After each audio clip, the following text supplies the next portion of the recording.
उत्तराखंड कांग्रेस में नया सियासी संग्राम शुरू हो गया।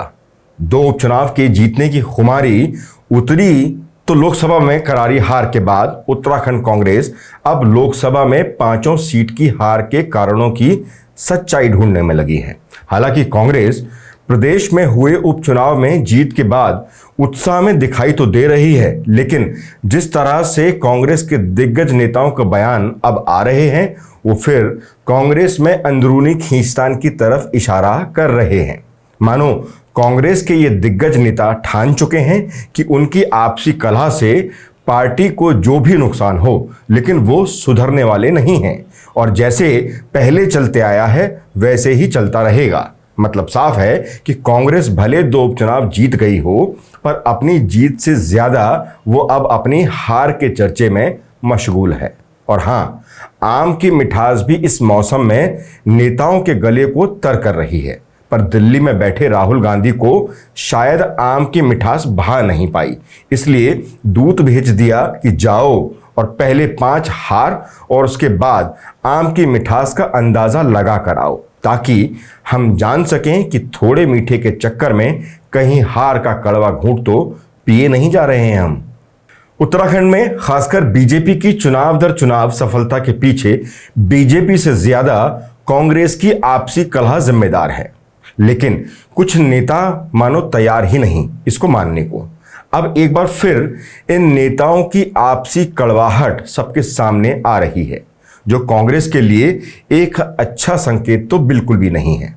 लोकसभा चुनाव में 5 सीटों पर कांग्रेस की हार के कारणों की वजह टटोल रही फैक्ट फाइंडिंग कमेटी को पार्टी नेताओं व पदाधिकारियों ने चुनावी हार पर खुलकर कमेटी के सदस्य एवं पूर्व सांसद पीएल पुनिया के समक्ष अपनी बात रखी। पहले सभी नेताओं से पीएल पुनिया ने बंद कमरे में अलग अलग बात की और हार के कारणों को जानना चाहा। जानकारी के मुताबिक कई नेताओं ने बताया कि दिग्गजों के चुनावी डर ने कांग्रेस की उम्मीदों पर इस बार पानी फेर दिया। चुनाव लड़ने से इनकार करने से माहौल बन नहीं पाया और कांग्रेस कार्यकर्ताओं में हताशा रही। जिन्होंने कभी पंचायत का चुनाव तक नहीं लड़ा, उन्हें लोकसभा का टिकट दे दिया गया।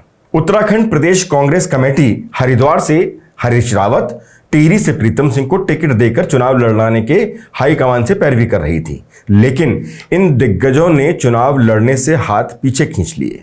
इतना ही नहीं, हरीश रावत की जिद के आगे पार्टी को उनके बेटे को टिकट देना पड़ा। वीरेंद्र सिंह रावत का ये पहला चुनाव था, जबकि भाजपा ने पूर्व सीएम त्रिवेंद्र सिंह रावत के रूप में एक मजबूत प्रत्याशी हरिद्वार की चुनावी जंग में उतारा था। 5 साल से कांग्रेस गढ़वाल सीट पर मनीष खंडूरी को प्रत्याशी के रूप में तैयार कर रही थी, लेकिन चुनाव के ऐन वक्त खंडूरी पार्टी छोड़कर भाजपा में चले गए। पार्टी ने आनन फानन में पूर्व प्रदेश अध्यक्ष गणेश गोदियाल पर दांव लगाया। गोदियाल ने चुनाव में टक्कर तो दी, लेकिन आम लोगों तक अपनी बात पहुंचाने के लिए वक्त कम मिला, क्योंकि वो पहले से भी इनके लिए तैयार नहीं थे। इसके अतिरिक्त प्रीतम सिंह की पैरवी पर टिहरी सीट से जोत सिंह गुनसोला को टिकट दिया गया। जोत सिंह गुनसोला के पास विधानसभा चुनाव का अनुभव तो था, लेकिन राजनीतिक सक्रियता कम रही। इसके साथ ही कुछ पुराने चेहरे भी बार बार रिपीट करना हार का एक बड़ा कारण है। ये भी प्रदेश नेताओं ने पीएल पुनिया के समक्ष रखा। लोकसभा चुनाव में कांग्रेस में एकजुटता दिखाई दी नहीं। अंदरूनी गुटबाजी के कारण वरिष्ठ नेताओं ने चुनाव प्रचार में दमखम नहीं दिखाया और प्रत्याशी अकेले ही अपने क्षेत्रों में प्रचार में जुटे रहे। लोकसभा चुनाव के समक्ष कांग्रेस के 18 विधायक थे, लेकिन सिर्फ 5 विधायकों के क्षेत्र से पार्टी प्रत्याशियों को बढ़त मिली, जबकि 13 विधायकों के क्षेत्र में कांग्रेस पीछे रही। पार्टी अध्यक्ष तो पहले से खुलकर बोल ही रहे हैं कि अगर बड़े नेता चुनाव से भागे नहीं होते तो चुनाव परिणाम बदल सकता था। इस दलील के बाद यह भी देखना होगा कि क्या पार्टी अब इन बड़े नेताओं पर कोई एक्शन लेगी या नहीं। अब मेरा ये मानना है, एज ए अध्यक्ष मैं पूरी जिम्मेदारी के साथ अपने पहले वाले कथन पर कायम हूँ। बड़े नेता अगर चुनाव लड़े होते तो आज परिस्थितियाँ दूसरी होती। हम बीजेपी को एक सीट से ज़्यादा सीट जीतने नहीं देते, हम 4 सीटें जीतते, मुझे इस बात का पूरा भरोसा है। बहरहाल लगातार हार के बाद भी कांग्रेस नेताओं का आपस में द्वंद्व समाप्त हो नहीं रहा। कांग्रेस के दो मजबूत खेमे एक बार फिर आमने सामने दिखाई दे रहे हैं। भाजपा के एक रावत की दावत में कांग्रेस के दूसरे रावत के जाने से तीसरे रावत नाराज हो गए। सांसद त्रिवेंद्र सिंह रावत की आम पार्टी में पूर्व सीएम हरीश रावत ने स्वाद चखा तो कांग्रेसियों को यह रास नहीं आया। इधर हरीश ने त्रिवेंद्र के घर में आम का स्वाद चखा, उधर कांग्रेसी दिग्गजों के दांत खट्टे हो गए। त्रिवेंद्र सिंह रावत ने हरीश के अंदाज में आम पार्टी का आयोजन किया।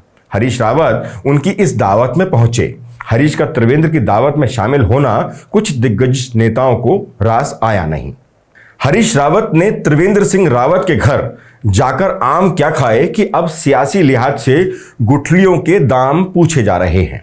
हरीश रावत की इस राजनीतिक गतिविधि को लेकर सवाल पार्टी के भीतर से ही उठे हैं और सबसे पहला निशाना रणजीत रावत, जो कि हरीश रावत के पूर्व राजनीतिक सलाहकार रहे हैं, उन्होंने साधा। रणजीत रावत ने कहा कि ये आम नहीं बल्कि बहुत खास हैं।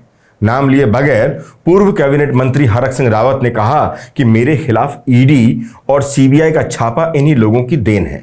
सत्ताधारियों की चापलूसी करने से कार्यकर्ताओं का मनोबल गिरता है, जो पार्टी के लिए अच्छा संकेत नहीं है। एक तो ये है कि भारतीय जनता पार्टी ने ईडी मैं पार्लियामेंट का टिकट मांग रहा था हरिद्वार से, और अचानक उन्होंने ईडी भेजकर उनको कहीं ना कहीं उनको अपने सर्वे में लगा होगा कि हरक सिंह हरिद्वार चुनाव जीत जाएंगे।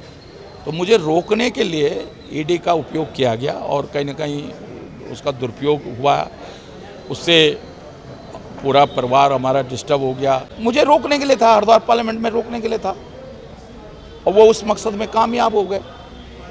तो लेकिन वो कामयाब नहीं होते अगर उस दिन पार्टी मेरे साथ खड़ी होती।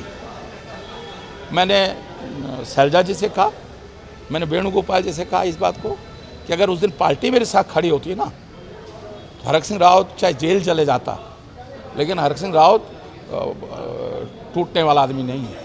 इन हमलों के बाद हरीश रावत कहां चुप बैठने वाले थे, तो पलटकर उन्होंने भी जवाब दे ही दिया। सोशल मीडिया प्लेटफॉर्म फेसबुक के माध्यम से उन्होंने कई सवाल दाग दिए। हरीश रावत ने सीधे सीधे कह दिया कि राजनीतिक मुंह पके की बीमारी कुछ और लोग हो गए हैं। मैंने दिन के उजाले में आम खाए, मैं मुख्यमंत्री के पास कभी किसी करीबी का क्रशर बचाने के लिए रात के अंधेरे में गया नहीं, ना मैंने लोकसभा चुनाव में चुप्पी साधने का किसी को वचन दिया। रणजीत रावत पर नाम लिए बिना उन्होंने निशाना साधा कि सल्ट उपचुनाव में कैसे उन्होंने पार्टी के प्रत्याशी को हराया। दल बदल वाला जिक्र किए बगैर, नाम न लिए बगैर उन्होंने हरक सिंह रावत पर सीधे तौर पर निशाना भी साधा। अब सियासी तौर पर सवाल यह है कि पूरी राजनीति इस आम के आसपास घूम रही है। जो मीठे आम हरदा ने त्रिवेंद्र सिंह रावत के घर जाकर खाए, उसकी राजनीतिक कड़वाहट कांग्रेस में शुरू हो चुकी है, और यह कड़वाहट इतनी जल्दी खत्म होगी इसके आसार कम ही हैं। हरक सिंह रावत अब फुल तेवर में फिर से दिखने लगे हैं। हरक का तो दावा यहां तक है कि अगर पार्टी उनका साथ देती तो फिर हरिद्वार के परिणाम काफी हद तक अलग होते। हरक सिंह रावत का अंदाज ये बता रहा है कि वो अब नए तरीके से लड़ाई लड़ेंगे, पार्टी के भीतर भी, पार्टी के बाहर भी। लेकिन सियासी तौर पर अब हरीश रावत के साथ जिस तरीके का 36 का आंकड़ा उनका बना हुआ है, उससे यह साफ हो चुका है कि कांग्रेस की राजनीति अभी बहुत आगे तक उलझी रहेगी।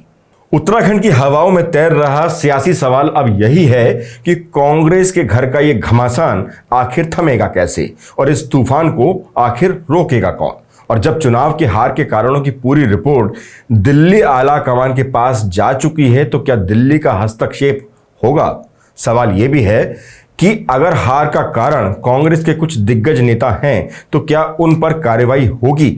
इस पर सभी की निगाह रहेंगी। फिलहाल हम इस वीडियो में आपसे इजाजत चाहते हैं। नमस्कार।